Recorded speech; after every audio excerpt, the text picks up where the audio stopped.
Guys, what's up? Welcome back to the channel. Good morning. How's everybody doing? Topic of discussion. We just gonna get right into it. Lil Durk. Apparently, he had a bond reconsideration just like Melly. And from the looks of it, it looks good. I'm getting this from Seti Nash, so let's just get straight into the content. I'll post his video in the description. Let's listen to what he's got to say, and then let's commentate. Here we go. Defendant Durk Banks' reply in support of his application for reconsideration of detention order. If y'all can, man, hit the like button like you like something so we can get the algorithms popping this early morning. I have been flying all day. It would mean so much to the channel if we can get this video up to like 4K likes. That's all I'm asking for. Defendant Durk Banks, through his attorneys Drew Phelan, Marissa Goldberg, Jonathan Berryman, Christy O'Connell, hereby files this reply in support of his application for reconsideration of the detention order in this matter. This reply is based on the attached memorandum of points and authorities, the files and records in this case, and such further evidence and argument as the court deems appropriate. Dated May 6, 2025. This is going to get good.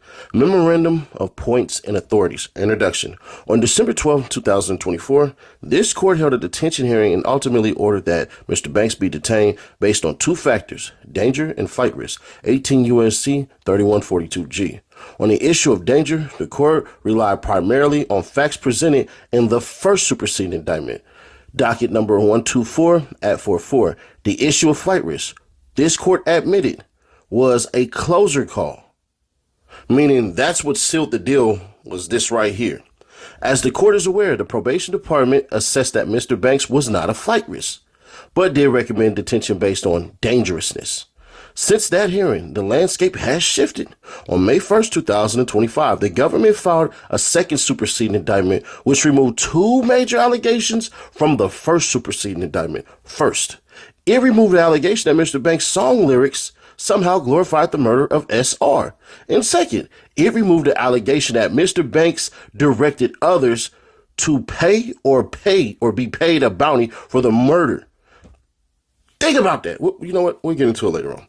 Importantly, the government returned to the grand jury and sought this second superseding indictment after, and apparently in response to Mr. Banks filing his motion to dismiss the indictment, docket number 135, and his application for reconsideration of the detention order, docs 136 through 138. In essence, the government effectively conceded Mr. Banks' central argument in his application for reconsideration, docket number 136, that the government presented false and/or misleading information about Mr. Banks to the grand jury and to this court concerning critical factual allegations.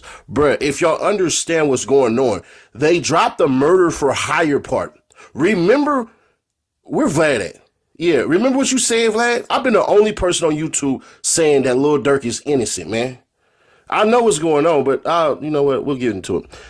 In its response and supplemental filing, the government downplays these changes as immaterial and undeserving of this court's consideration. However, as detailed below, they are both appropriate and of great import in this court's review of the statutory factors for release, with the issues of the lyrics and the payout of a bounty altogether abandoned.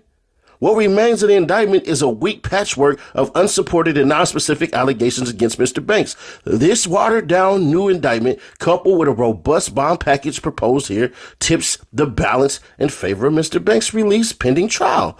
Argument.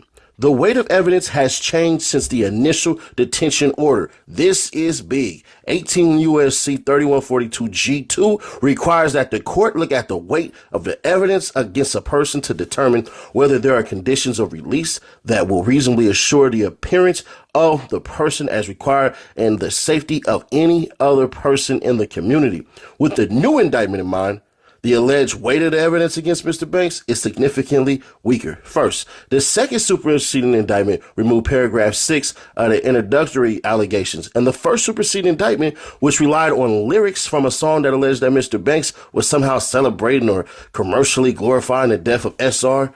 This was a hotly contested issue at the detention hearing. With the second superseding indictment, the government has now conceded the issue entirely. Despite the fact that it took up a significant portion of the detention hearing, to be clear, The inclusion of the now removed portion referencing song lyrics that was more than immaterial fluff in a superseding indictment, the government absolutely intended that section to illustrate direct involvement in the alleged murder for hire, and more importantly, the knowledge of Mr. Banks of the alleged offense through some sort of musical confession. The government has now been proven wrong and has removed a reference substantially depreciating the weight of the allegations of equal or even greater import. The second superseding indictment removed paragraph 9 of the original indictment, which alleged that Mr. Banks directed others to pay a bounty for the killing of SR. This material change also significantly impacts the court's calculation, as this court in the initial detention hearing specifically cited the government's allegation that Banks exercised control of others and that other people acted at his direction to find dangerousness, docket number 124 at 43 through 44.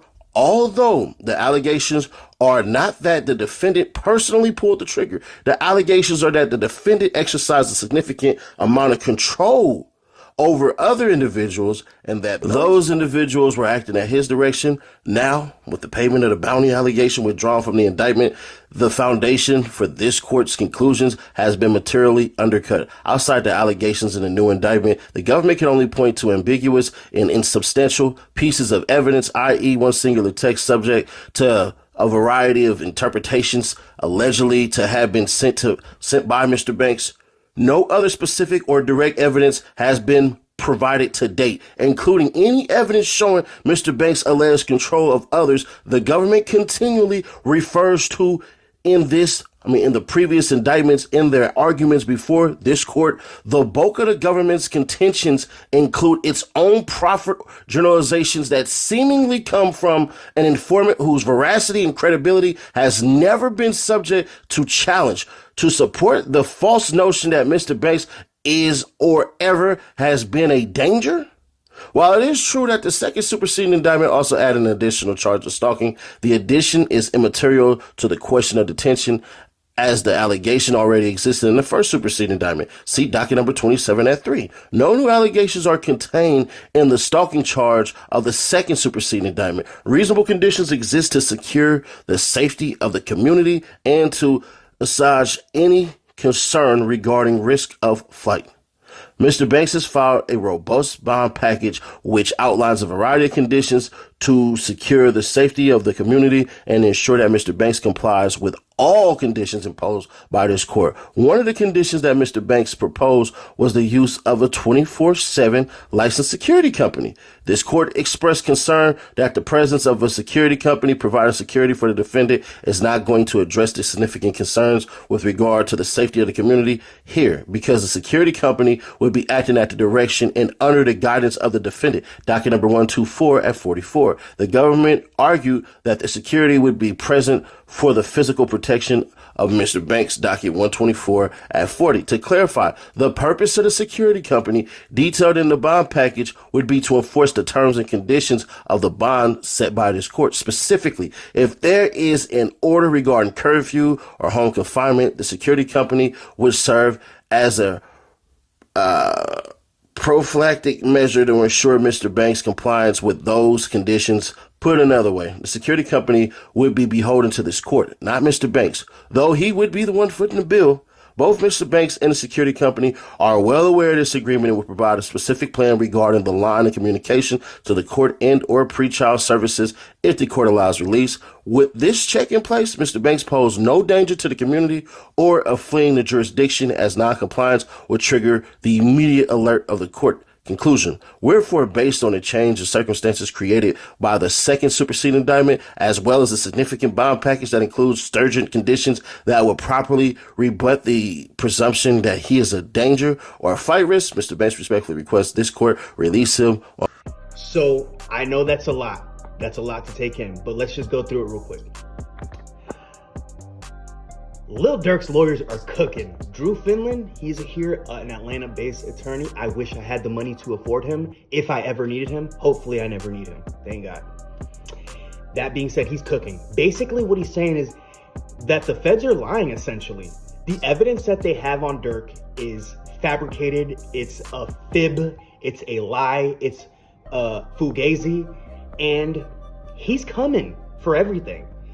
They put together a bond package with 24-hour security. They also just were cooking all it up and down that motion that they made, all up and down.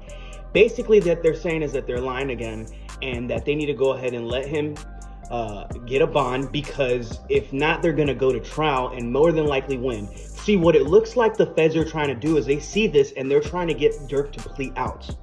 They're trying to get him to plea out real quick, because that's what the feds do. That's why it says 97 or whatever percentage conviction rate. That's not trials. I promise you. I would say trials, and I'm not a federal attorney at AUSA. I've never technically been in one. I'm just a fan of the legality, the legal system, and how things work. You know, for obvious reasons, I went through the system, unfortunately. So, but now things have changed and everything's good. It's not a 97 conviction rate. It's 97% for when you get a charge, the amount of people that either plea out or get convicted. I'll say 70-80% probably conviction rate in the feds. But this guy's got some heavy hitters. One of the best lawyers in the world, and he's cooking, man. He's cooking. So let's see what happens. Again, I believe that the feds are seeing this and they're going to try to get Lil Durk to plea out, but we'll see.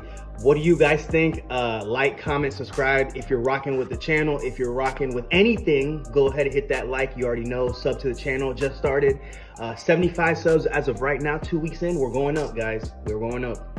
So let me know what you guys think, and free Lil Durk or free not Lil Durk, or don't free Lil Durk. What do you guys think? I personally, I'm of the conclusion that I feel like he's guilty, but I'm also a fan of let the process play out. His lawyers are cooking right now, so let's see what happens. All right, guys. See you next time.